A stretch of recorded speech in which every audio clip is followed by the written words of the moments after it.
Good afternoon. My name is Robin McCabe, and I have the pleasure and the privilege of welcoming you all here today. Okochi kurasate arigatou gozaimasu.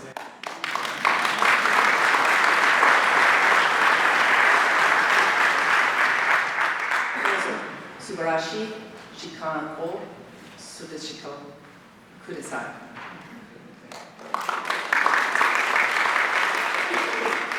Before I continue, I promised the house I would make you look at your cell phones and turn your cell phones and telephones off. We don't want any ringtones competing with this gorgeous music. Now, you will read about Michi's attainments and accomplishments in the program. I'm proud to call her my friend, my colleague, and my mentor. Michi had not reached the age of 2 digits when she was already dashing off in public performance great pieces of the repertoire, dashing them off with the panache of a sword swallower. By the time she was a teenager, she was famous throughout Japan. And her fame grew, her recognition, everyone recognized the virtuosity, the precocity, and the great musicianship that was developing in this young girl. The American forces, no less high on the food chain than Douglas MacArthur and his coterie, were interested in hearing Michi play and were thoroughly enthralled and moved. And these American influences encouraged and facilitated her first opportunity to go and study music in the United States.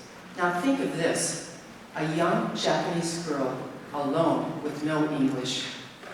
Michi told me a few years ago that after landing by ship from Japan, I believe in California, she took the wrong train to Chicago.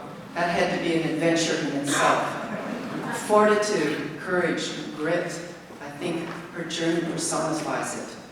And how fortunate for us and for Michi that the 2 master teachers she worked with in the United States were they themselves immigrants, the Swiss-born Rudolf Ganz and the wonderful Russian immigrant Rosina Levin at Juilliard. And these masterful musicians took not 1 second to consider any excess baggage of race, national affiliation, gender. They saw only talent, beauty, and potential. And Michi flourished in both formats. Indeed, her studio mates at Juilliard were pretty heavy hitters. Van Cliburn, John Browning, Danny Pollock, and Michi held her own with the boys. Her career went on to cover all the waterfronts, solo recitalist, concerti soloist, chamber music, dual piano with her husband. But we haven't talked about the second pillar of the career, and that is the dimension of the master teacher. Over years, Michi has counseled and guided hundreds, if not thousands, of piano students from early age up to university level. And when those students, present and former, go to the piano, guess what? Michi's there.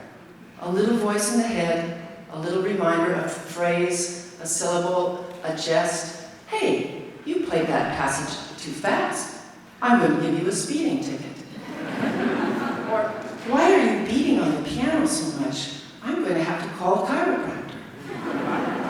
These little things that stay with us, that's the teacher, the gift of the teacher.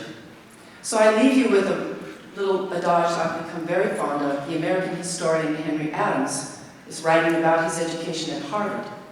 And he says, the teacher affects eternity. He or she simply does not know how long his influence will go on. So with this in mind, the very fine orchestra you're going to be hearing and the marvelous musicianship of a figure we have grown to love and respect, I leave you to enjoy the music. Thank you very much.